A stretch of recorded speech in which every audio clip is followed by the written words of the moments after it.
E o Oscar agitou as redes sociais do Internacional no dia de ontem. O Inter que ontem completou 115 anos de história. E o Oscar veio às redes sociais, né, parabenizar o Internacional, mas obviamente todo mundo sabendo que ele tem essa possibilidade de voltar ao Inter na metade desse ano. Eu quero te contar no vídeo hoje mais detalhes sobre isso, sobre a reapresentação do Internacional que aconteceu agora pela manhã às 9h30 da manhã. E aí já te trazer algumas informações que a gente tem do departamento médico e falar sobre o Hugo Malo, que tem contrato terminando daqui 3 meses. O Inter ainda não tem a sua renovação de contrato encaminhada. No vídeo hoje eu quero te falar tudo se o Hugo Malo vai ficar até o fim do ano no Inter ou se ele já sai agora na metade do ano.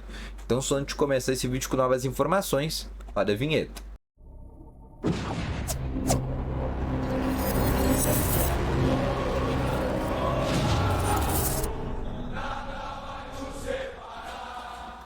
Bom dia, colorados! Começando aqui com novas informações sobre o Internacional. Só antes de começar com esse vídeo, não esquece já de deixar o teu gostei, te inscrever no canal e ativar também aqui o sininho de notificações, que é muito importante. Além disso, quero te falar também, primeiro link na descrição, tem o Ativo Ultra, que tem o melhor estimulante para você que quer ter uma melhora na performance entre 4 paredes. Uma cápsula dura mais de 4 dias e é para homens de todas as idades. Não perde tempo, clica no primeiro link na descrição e compre agora mesmo o Ativo Ultra, uma entrega totalmente sigilosa, tá bom?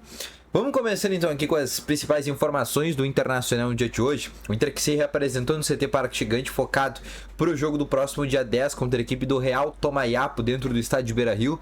O Inter que temos algumas boas notícias, né, para trazer em relação aos desfalques que o Cudê teve no último jogo contra o Belgrano, tá?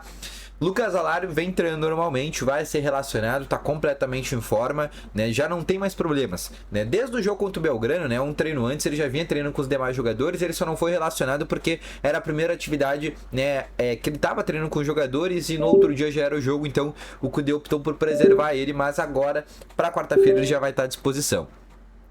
E sobre Ener Valencia e Charles Arangues, tá? A informação que a gente tem é que o Arangues também vai ser relacionado para esse jogo, tá? Ele fez uma cirurgia no olho, ele ficou de fora desse jogo contra o Belgrano. A cirurgia ocorreu depois da eliminação para o jogo contra o Juventude, tá? E é um cara que também tem que fazer agora toda espécie de treinamento, voltar a treinar com o grupo, mas também deve estar à disposição. Ener Valencia, um pouco mais avançado que o Arangues, né? Já vai começar a fazer uma espécie de retreinamento. Também é um cara que deve ser relacionado contra o Real Tomayapo. Ou seja, o Cudê deve ter quase todos os jogadores, na verdade, a única exceção pode ser o Johan, né? Que ainda tem um desconforto. Aí a gente já não tem informação se o Johan já tá treinando com os demais jogadores ou não. Mas também é um jogador que tem essa possibilidade de também de estar à disposição do técnico do Cudê. E aí sim, o Cudê teria quase todos os jogadores à disposição, na verdade. E aí vai surgir um novo problema pro Cudê. Na verdade, um problema bom, a gente pode dizer que é para o time do Inter, e um problema, né, talvez nem tão bom pro Cudê, que é o fato de ter muitos jogadores e a lista de relacionados limitada. Porque com a volta desses 4 jogadores, né, com Valencia, com Lucas Alário, com o Johan e com o Charles Arangues, o Cudê vai ter que tirar os jogadores da lista de relacionados. E aí o que a gente pode perceber, e aí a gente já vai ver como é que tá realmente o pensamento do Cudê de jogadores que estão acima ou abaixo. A gente vai ver, por exemplo, vou falar já sobre o caso do Gumalo, que deve, por exemplo, deve ficar de fora desse jogo de quarta. O Johan, mesmo bem, pode ser que fique de fora desse jogo. A gente pode ver, por exemplo, né, um Robert Renan também ficando fora da lista de relacionados. O Matheus Dias ficando fora também da lista de relacionados, né? São os 4 jogadores que acredito eu que o Cudê possa deixar de fora, tá? O resto, acho que são todos jogadores que vêm jogando, né? O que vem tendo opções e vem tendo oportunidades pelo técnico Eduardo Cudê. Mas isso também vai ser algo importante pra gente ver quem que é os jogadores que o Cudê conta inicialmente e quais são aqueles outros jogadores que a gente realmente coloca, jogadores que são para compor elenco. Falando sobre o Hugo Malo, né? O Hugo Malo que tem contrato com o Inter até a metade desse ano. Ele tem todo aquele problema, todo mundo sabe que no começo do ano teve aquele problema, que saiu lá na Espanha, né, que ele teria, né, feito um abuso sexual lá no jogo quando ele estava no Celta de Vigo, ainda em 2022, se eu não me engano. Depois, né, ele vai ter o julgamento, inclusive agora em segunda instância. Primeira instância ele já, né, foi absolvido, mas agora vai ter o segundo seu advogado. Mas o Inter estava com a renovação encaminhada dele de contrato para renovar até o fim do ano. Só que a renovação deu uma estagnada. E no último jogo a gente já percebeu uma curiosidade. O Pusto sai no segundo tempo, né, por desgaste. E em vez de entrar o Hugo Malo, que estava no banco de reservas, quem entra é o Igor Gomes e não o Hugo Malo. E agora na quarta-feira, eu volto para a lista de relacionados, a gente vai ver realmente se o Hugo Malo vai ser cortado e o Igor Gomes seria o primeiro lateral direito com a opção do Kudê.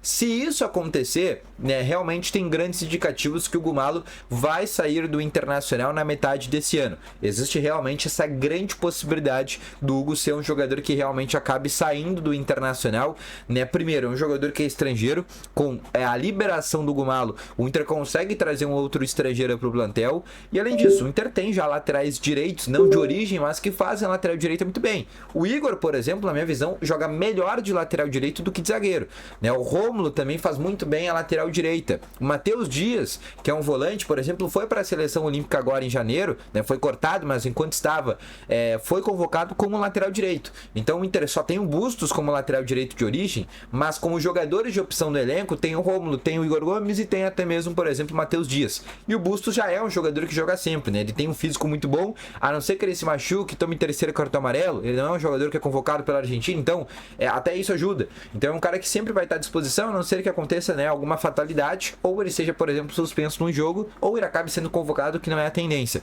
Mas sim, existe essa grande possibilidade do Malo realmente sair do Inter por esses fatores que eu passei anteriormente, tá? Outra situação que eu quero passar para ti é o Wellington, tá? Ainda no vídeo ontem eu te falei sobre a tentativa do Inter do Wellington nessa janela de transferência de ser o reforço que o Inter quer para a lateral esquerda, mas o São Paulo não deve liberar o jogador, pelo menos nesse momento. Motivo: São Paulo só tem o Wellington de lateral esquerdo. E com a liberação do Wellington, né, eles não teriam tempo hábil para achar um lateral esquerdo para o lugar dele do mesmo nível, assim, né? Como é uma janela que não está aberta para fora do Brasil, né? É uma janela apenas aqui, né, nacional, o São Paulo teria muitas limitações para achar um lateral esquerdo. E o pior, né? O Wellington é o único lateral esquerdo do plantel. Os outros jogadores que fazem a lateral esquerda são jogadores que são do sub-20 do São Paulo, né? O último lateral esquerdo que eles tinham era o Caio Paulista, que foi pro Palmeiras. Eles acabaram não repondo a saída dele e só ficou o Wellington com opção pro Thiago Carpini. Então, pelo menos até a metade do ano o São Paulo vai segurar ele. Aí na metade do ano sim o São Paulo vai pensar em trazer uma reposição, e aí sim tem essa possibilidade de acontecer essa negociação com o Wellington podendo já assinar um pré-contrato. Sobre o Oscar, né? Ontem foi aniversário do Inter, 115 anos de história, e o Oscar, né, por meio das suas redes sociais, tanto do Twitter como pelo Instagram, parabenizou o Internacional. Todo mundo sabe que o Oscar tem essa possibilidade de voltar ao Inter agora já na metade desse ano. Daqui 2 meses, agora a gente pode colocar daqui menos de 2 meses, ele já pode começar a assinar um pré-contrato com qualquer clube. A gente tem essa informação que o Inter tem interesse na sua contratação. O Kudê já falou isso de maneira aberta, o presidente Alessandro Marcelo já falou isso de maneira aberta, que existe sim um interesse, mas é um cara que a informação, pelo menos que a gente tem do staff dele, é que ele quer voltar para a Europa, né, tentar voltar para a Europa dentro das 5 principais ligas, né, e dentro também de um clube competitivo na Europa. Se não conseguir, aí sim pensa numa volta ao futebol brasileiro, mas também teria, por exemplo, um Flamengo com um concorrente. Fato é, o Inter vai tentar esse jogador daqui 2 meses e conta com a persuasão do Kudê, com a direção e também com essa vontade dele de voltar, aí também com a esposa dele que é colorada e gaúcha, nessa possibilidade de retorno que seria, né, quase um cara para repor, por exemplo, uma saída do Maurício que pode acontecer na metade do ano, tá bom? Então esse foi o vídeo, espero que tenham gostado, deixa o teu gostei, inscreva no canal, volto logo mais suas informações, valeu, falou e foi!